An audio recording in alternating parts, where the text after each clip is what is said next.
یا menses delay ہوں گی یا مینسز پروفیوزڈ ہوں گی، یعنی irregularity آف مینسوریشنل سائیکلز ہوگی، یعنی ان کی جو سائیکلز ہیں وہ irregular ہوں گے. ان کو پولیسسٹک اوویرین سنڈروم بھی ہو جاتا ہے اسی ہارمونل امبیلنس کی وجہ سے. اس کے علاوہ ان کی ویجائنل ڈرائنس بھی دیکھنے میں آ جاتی ہے کبھی، اور کبھی تو رحم میں جب ورم آ جاتا ہے اسی ہارمونل امبیلنس کی وجہ سے تو پھر ایکسیسو لیکوریا بھی دیکھنے کو ملتا ہے. اس کے علاوہ جو ازدواجی تعلق ہے اس میں ان عورتوں کو تکلیف ہوتی ہے.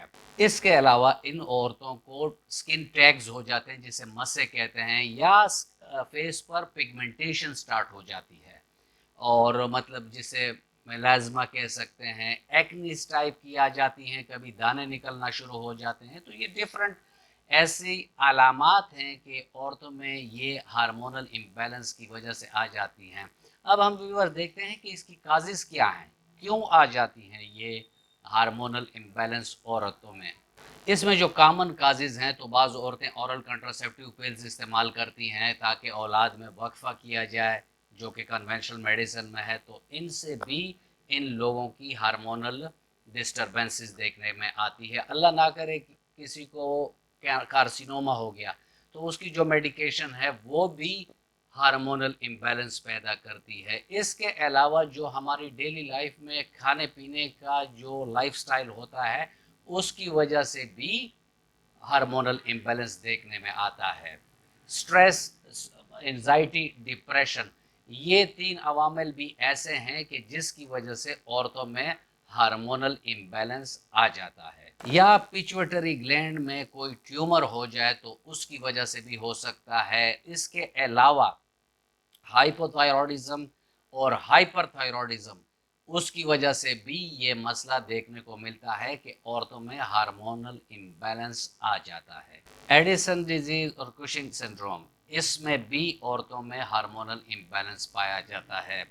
اس کے علاوہ تھائرائیڈائٹس جو ہو گیا ہے، یعنی تھائرائیڈ گلینڈ کی انفلیمیشن اگر ہو جائے تو اس میں بھی یہ مسئلہ دیکھنے کو ملتا ہے. ہائپوگوناڈزم ان وومن، اس کی وجہ سے بھی عورتوں میں ہارمونل امبیلنس ہو جاتا ہے. ڈائبٹیز ٹائپ 1 اور ڈائبٹیز ٹائپ 2 کی وجہ سے بھی عورتوں میں ہارمونل امبیلنس پایا جاتا ہے. کچھ عورتوں کے دل کے عوارض ہو جاتے ہیں یا ہائپر ٹینشن کے عوارض ہو جاتے ہیں تو اس کے لیے وہ میڈیکیشن لیتی ہے، تو اس کی وجہ سے بھی ہارمونل امبیلنس آتا ہے. مینوپاز میں ایک جرنل سی بات ہے کہ اس میں ہارمونل امبیلنس آتا ہے تو اس کے لیے تو پھر ہارمون ریپلیسمنٹ تھراپی کنونشنل میں دی جاتی ہے، جبکہ ہومیوپیتھک میں ہماری اپنی ادویات ہیں جس میں اس کمی کو دور کیا جا سکتا ہے. اس کے علاوہ جو بریسٹ فیڈنگ کا زمانہ ہوتا ہے تو اس میں بھی ہارمونل ڈسٹربنسز یا اپ اینڈ ڈاؤن ہو جاتا ہے. اس کو معلوم کرنے کا آسان طریقہ ہے کہ آپ لیبارٹری میں ٹیسٹ کرا لیں اپنے ہارمون لیول کا، تھائرائیڈ کا ٹیسٹ کرا لیں، اینڈوکرائن سسٹم کے جو اور سیکریشنز ہیں اس کے لیبارٹری میں ٹیسٹ ہوتے ہیں، اور گائناکالوجسٹ کے پاس جا کر پیلوک ایگزامینیشن کی جا سکتی ہے. اس کے علاوہ الٹرا ساؤنڈ جو ہے اس کے ذریعے بھی معلومات ہو سکتی ہے. تو اس طریقے سے آپ اس مسئلے کو دیکھ سکتے ہیں. اس کے جو ہومیوپیتھک میں مینجمنٹ ہے وہ بہت زبردست بھی ہے، ریزلٹ اورینٹڈ بھی ہے اور سیف بھی ہے، کیونکہ جو hormone replacement therapy conventional medicine میں کی جاتی ہے، اول تو اگر میں آپ کو وہ سورس بتا دوں کہ جو جہاں سے وہ یہ ہارمونز حاصل کرتے ہیں، یہ گوڑی اس گوڑی سے حاصل کیا جاتا ہے جو پریگننٹ ہوتی ہے. پریگننٹ گوڑی یعنی ہارس جو ہے اس کے پیشاب سے یہ چیز حاصل کی جاتی ہے اور عورتوں کو ایز اے سپلیمنٹ پھر یہ دیا جاتا ہے. اور اس کے جو سائیڈ ایفیکٹس ہیں وہ بہت زیادہ ہیں. تھوڑے بھی میں آپ کو بتا دوں تو اس میں عورتوں کو اب نارمل طریقے سے ویٹ گین شروع ہو جاتا ہے، اور ان کے جو ناف کے نچلا علاقہ ہے، جو رحم کا علاقہ ہے، وہاں ان کو بھاری پن محسوس ہوتا ہے. ان کے ہپس پر بھی اب نارمل طریقے سے گوشت چڑھنا شروع ہو جاتا ہے.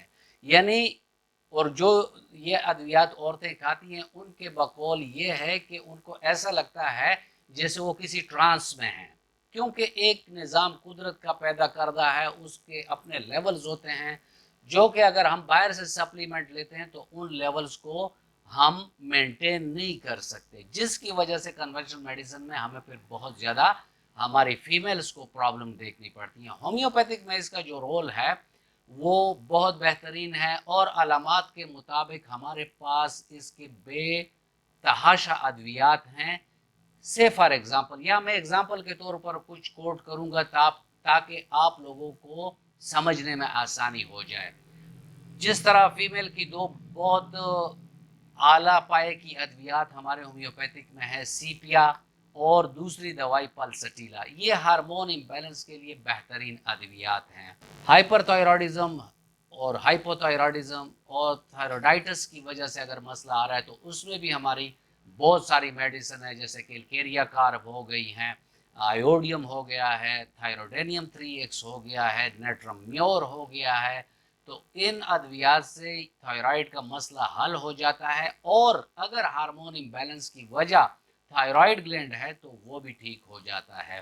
اس کے علاوہ مطلب کہنے کا یہ ہے کہ جو علامت عورتوں میں پائی جائے اور جس چیز کی اس میں کمی ہو تو اس کی بالمثل دوائی تمام علامات دیکھ کر ہم دے سکتے ہیں، اور اس کے لیے آپ کبھی بھی سیلف میڈیکیشن یا نیٹ پر کوئی ویڈیو دیکھ کر یا کوئی آرٹیکل دیکھ کر آپ اپنے لیے کوئی میڈیسن سلیکٹ نہ کریں، کیونکہ ایک بہت نازک مسئلہ ہوتا ہے۔ آپ کو اپنے ہومیوپیتھک ڈاکٹر کے پاس جانا چاہیے تاکہ وہ آپ کو بالمثل دوائی دے سکے اور اس سے آپ کا مسئلہ ونس فار آل ٹھیک ہو سکے۔